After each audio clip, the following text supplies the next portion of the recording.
Hello friends, welcome back. Hello friends, welcome back once again. Friends, आज की class में हम लोग डिस्कस करेंगे क्लोज के बारे में। ध्यान रखिएगा, एग्जाम में क्वेश्चंस आते हैं 2-3 नंबर के, लेकिन हो जाते बहुत ज्यादा इंपॉर्टेंट कब, जब आप बनाते हैं कोई सेंटेंस या कभी भी कोई लिखना होता है एसेस, तो उस कंडीशन में ये आपके लिए टफ हो जाता है।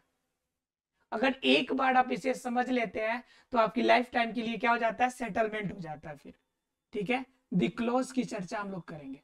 ठीक है, इसके साथ भी अगर चांसेस मिले तो हम लोग थोड़ा सा चर्चा करेंगे कॉम्प्लेक्स सेंटेंसेस के बारे में। कॉम्प्लेक्स सेंटेंसेस के बारे में भी थोड़ा सा चर्चा हम लोग करेंगे। ठीक है, पहले हम लोग चर्चा कर रहे हैं क्लोज के बारे में। तो देखिए, क्लोज का मतलब होता है, हिंदी में हम इसे कहते हैं उपवाक्य। क्या कहते हैं इसे? उपवाक्य। अब उपवाक्य का मतलब समझ रहे होंगे आप कि उप का मतलब क्या? टुकड़ा। उप का मतलब क्या? टुकड़ा। और वाक्य का मतलब सेंटेंस। जब सेंटेंस का जो टुकड़ा बनता है, सेंटेंस का जो टुकड़ा बनता है, उसी को हम क्या बोलते हैं? उपवाक्य या क्लोज बोलते हैं। अब देखिए, कभी कभी सेंटेंसेस थोड़ा ज्यादा बड़ा होता है, तो उस कंडीशन में उसे टुकड़े करने की जरूरत पड़ती है, तो उसे हम लोग क्या कहते हैं? टुकड़े को क्लॉज के नाम से जानते हैं। अब जरा देखिए एग्जांपल।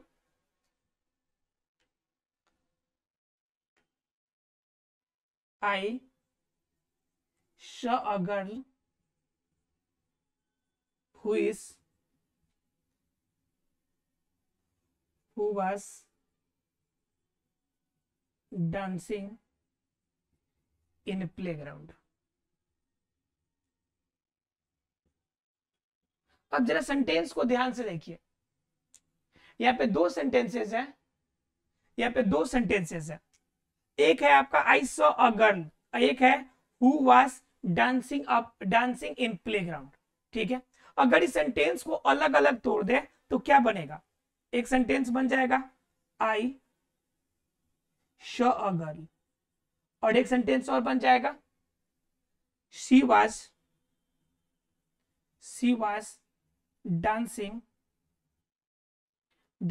इन प्लेग्राउंड।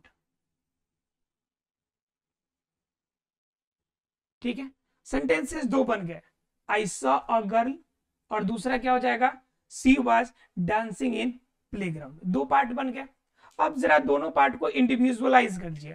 ठीक है, तो एक सेंटेंस अपने आप में क्लियर है, और यहाँ पे she was dancing in playground, दोनों अपने आप में अलग अलग सेंटेंस है। लेकिन जब इस दोनों सेंटेंस को हम एक साथ जोड़ दें, I saw a girl who was dancing in playground, तो यह सेंटेंस एक संयुक्त रूप ले लेता है। मतलब यह सेंटेंस क्या बन जाता है? यह एक साथ कंपेज आपका कंपोज हो जाता है, और कंपोज होने के बाद एक ज्वाइंट सेंटेंस बन जाता है। एक ज्वाइंट सेंटेंस बन जाता है।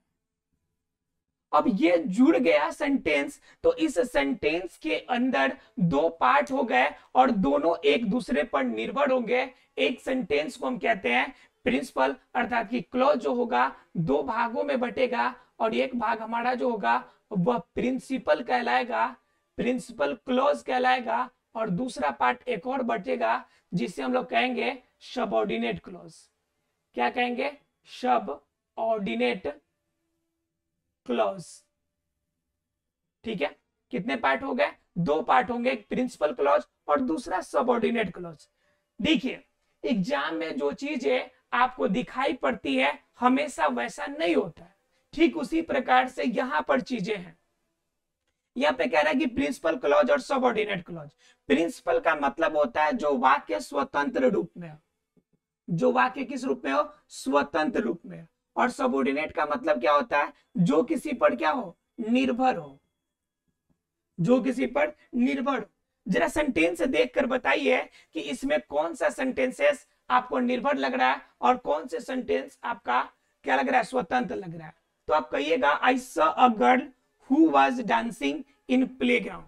तो यहां पर ध्यान से देखिए, तो आई सॉ अ गर्ल, मैंने एक लड़की को देखा, who was dancing in playground, तो आपके मन में लग रहा होगा मैंने एक लड़की को देखा जो डांस कर रही थी। डांस कर रही हो तो स्वतंत्र लड़की है, कर रही है तो कर रही है, लेकिन मैंने देखा उस लड़की को जो डांस कर रही है, मतलब ये सबऑर्डिनेट होना चाहिए।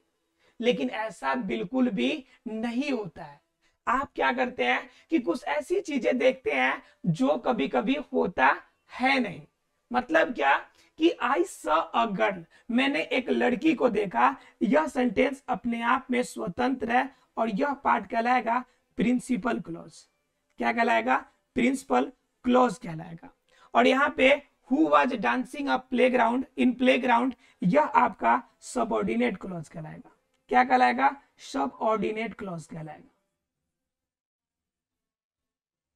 अब देखिए, अब सबऑर्डिनेट क्लॉज क्यों कहलाएगा, जरा ये देखिए। Who was dancing in playground, who word से यह इंडिकेट कर रहा है कि आगे कोई सेंटेंस है, उसी सेंटेंस के अकॉर्डिंग यह सेंटेंस आपका चल रहा है। मतलब क्या, अगर यहाँ पे गर्ल नहीं रहेगी तो बताइए यह सेंटेंस अपने आप में कंप्लीट होगा क्या? नहीं होगा। मतलब कि इस सेंटेंस की औचित्य इस गर्ल पर निर्भर। यहाँ पे हु लगाने का मतलब क्या? हु मतलब कौन? एक लड़की की बात कर रहा है। तो इस कंडीशन के कारण यह सेंटेंस जो होगा पहले वाले सेंटेंस पर निर्भर है, इसलिए इस सेंटेंस को सबऑर्डिनेट कहेंगे। और जिस सेंटेंस पर यह निर्भर है वह सेंटेंस क्या कहलाएगा? प्रिंसिपल क्लॉज कहलाएगा। क्लियर? जरा एक और सेंटेंस को जरा आप देखिए। देखिए,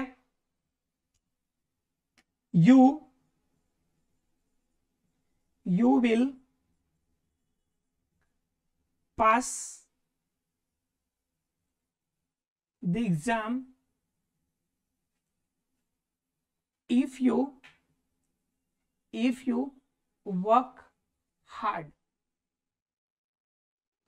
ठीक है, क्या कह रहा है कि you will pass the exam, आप एग्जाम पास कर जाओगे, नो डाउट। कब? जब इफ यू वर्क हार्ड। अब देखिए कंडीशन, देखिए इफ यू वर्क हार्ड, यहां पे कंडीशन दे रहा है। इफ यू वर्क हार्ड, यदि आप कठिन परिश्रम किए तो क्या होगा? तो आप क्या करेंगे? एग्जाम पास करेंगे। तो यह सेंटेंस अपनी पूरी सेंस क्लियर करने के लिए दूसरे सेंटेंस पे निर्भर है ना। तो जब कोई सेंटेंस अपनी पूरी क्लैरिटी के लिए किसी अन्य सेंटेंस पे डिपेंड हो, उसे हम क्या कहेंगे? सबऑर्डिनेट क्लॉज कहेंगे। क्या कहेंगे? सबऑर्डिनेट क्लॉज कहेंगे। और जिस पे कोई भी आपकी डिपेंडेंसी नहीं है, जो अपने आप में स्वतंत्र बातें हैं, वह पार्ट क्या कहलाएगा? वह कहलाएगा प्रिंसिपल क्लॉज। अब आपके मन में एक बात आ रहा होगा कि भाई साहब ऐसा कैसे होगा कि कब तक हम इसका सेंस मिलाते चलेंगे और कब कब हम इसको ढूंढते चलेंगे कि कौन सा क्लॉज आपका एग्जाम में सीधा दे देता है। इफ यू वर्क हार्ड, बताइए सेंटेंस आपका प्रिंसिपल क्लॉज है या सबऑर्डिनेट क्लॉज है? या सेंटेंस पूरा दे दिया, आपको कहा कि इसमें से प्रिंसिपल क्लॉज कौन है, छांट लीजिए आप। सबऑर्डिनेट क्लॉज कौन है, आप छांट लीजिए, अलग कर लीजिए। तो उस कंडीशन में तो आप कंफ्यूज हो जाएंगे। पूरा का मीनिंग निकालिए, पूरा को समझिए, उसके बाद आंसर निकालिए, फिर तो समस्या हो जाएगी। तो नहीं भाई, ऐसे करने की कोई जरूरत नहीं है आपको कि आपको पूरा सेंटेंस जानना पड़े, पूरा सेंटेंस समझना पड़े और उसके बाद उसका मीनिंग निकालना पड़े। इसकी कोई जरूरत आपको नहीं पड़ेगी। तो भाई ऐसा कैसे हो सकता है कि बिना हमें समझे हुए, बिना सेंटेंस को जाने हुए हम कैसे निकाल सकते हैं? तो एक आसान तरीका है ना मेरे पास। आपको कहते हैं कि ग्रामर रटने की जरूरत नहीं है, मतलब बिल्कुल भी जरूरत नहीं पड़ेगी। जरा ध्यान से देखिए सेंटेंस को, और मैं दो सेंटेंस लिखता हूं और दोनों सेंटेंस को कैसे आप तुरंत पहचान लेते हैं।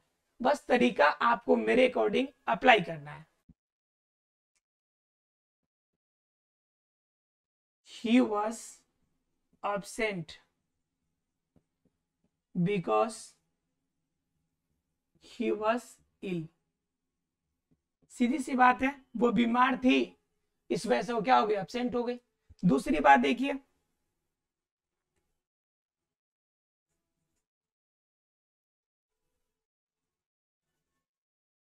रानी wept when she heard the news। खुशी के आंसू फूट पड़े जब उन्होंने एक न्यूज सुनी, एक कोई भी क्या सुनी, एक कोई समाचार सुनी और रो पड़े।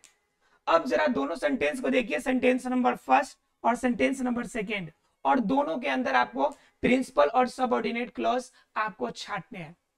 तो देखिए आपका तरीका क्या होगा, जिसमें कोई भी एक्स्ट्रा वर्ड लगा हो जिसकी वजह से सेंटेंस ज्वाइंट कर रहा हो, तो वह सेंटेंस आपका सबऑर्डिनेट हो जाएगा। जैसे देखिए ही वाज एब्सेंट, यहां तक तो कोई दिक्कत नहीं है, लेकिन बिकॉज से सेंटेंस यह जुड़ रहा है, तो बिकॉज के बाद वाला जितना पार्ट बच गया यह सभी के सभी क्या कहलाएंगे, सबऑर्डिनेट क्लॉज। क्या कहलाएंगे, सबऑर्डिनेट क्लॉज। बताइए आसान है कि नहीं आसान है, पहचान लेंगे आप।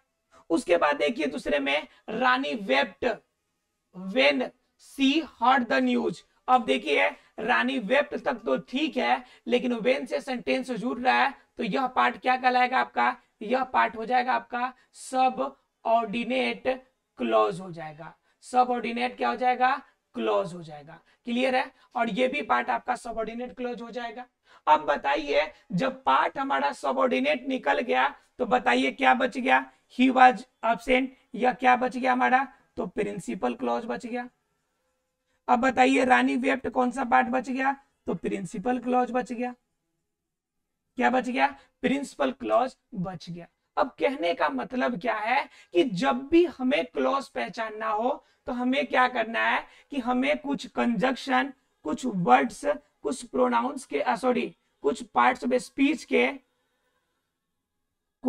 स्पीच के वर्ड्स हमें ध्यान रखने पड़ेंगे, जिनका यूज ज्यादातर किया जाता है किसके फॉर्म में, यह आपको ज्वाइंट करने के फॉर्म में, और इन्हीं ज्वाइंट करने की वजह से आपका क्या होता है, सबऑर्डिनेट क्लॉज बनता है।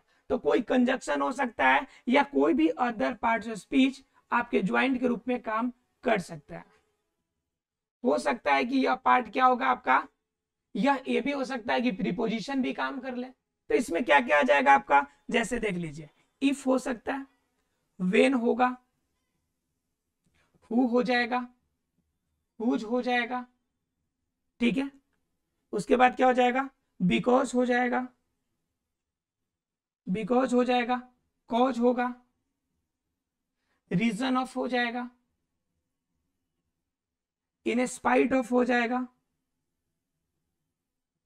तो ऐसे बहुत सारे ऐसे पार्ट्स, स्पीच के पार्ट्स है, बहुत सारे ऐसे एक्स्ट्रा वर्ड है जिनके ज्वाइंट करते ही आपकी मीनिंग जो होगी वह सबऑर्डिनेट क्लॉज और आपका प्रिंसिपल क्लॉज के पार्टों में बढ़ जाएगी। ठीक है, अगर इसमें किसी एक का कही है तो मैं यूज करके आपको बताता हूं कि कैसे यह पार्ट बच जाएगा। ठीक है, जरा देखिए एक example.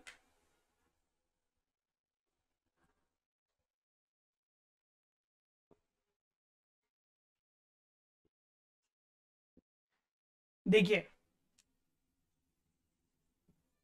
Mohan is ready to play, ready to play despite despite despite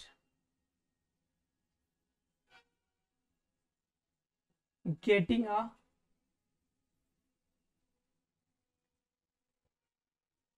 big accident। Getting के जब पे मीटिंग हो जाएगा, मीटिंग भी हो जाएगा, मतलब बहुत बड़ी एक्सीडेंट होने के बावजूद भी मोहन क्या है, अभी खेलने के लिए रेडी है। अब यहाँ पे डिस्पाइट से सेंटेंस हो जा रहा है कि डिस्पाइट अ बिग एक्सीडेंट, यानी बड़े एक्सीडेंट के बावजूद भी मतलब क्या करने के लिए रेडी है, तो Mohan is ready to play, खेलने को रेडी है। मतलब क्या, एक कंडीशन लगा दिया, जैसे if you work hard you will be a topper of your class. अगर आप कठिन परिश्रम करोगे तो आप अपने क्लास के टॉपर बन जाओगे। यहां पे इफ वाला सेंटेंस क्या होगा, तो यह सेंटेंस वाला पार्ट होगा सबऑर्डिनेट पार्ट होगा। क्या होगा, सबऑर्डिनेट पार्ट होगा, और इनकी कंक्लूजन जो होंगे वह क्या कहलाएंगे, तो वह पार्ट कहलाएगा हमारा प्रिंसिपल क्लॉज। क्या कहलाएगा, प्रिंसिपल क्लॉज। क्लियर है आप लोग को? तो आशा है आपकी फ्रेंड्स की समझ में आ गया होगा कि प्रिंसिपल क्लॉज क्या है और सबऑर्डिनेट क्लॉज क्या होते हैं। कल हम लोग अलग अलग प्रकार के यूजेस हम जानेंगे सबऑर्डिनेट क्लॉज के बारे में। जैसे जानेंगे सबऑर्डिनेट क्लॉज कितने प्रकार के होते हैं, जैसे नाउन क्लॉज भी होता है आपका, एडजेक्टिव क्लॉज भी होते हैं। तो हम सभी पार्ट्स के बारे में जानेंगे और उनके यूज कहाँ कहाँ पे होते हैं उनके बारे में चर्चा अगले क्लास में करेंगे। मिलते हैं अगले क्लास में, तब तक के लिए thank you very much friends.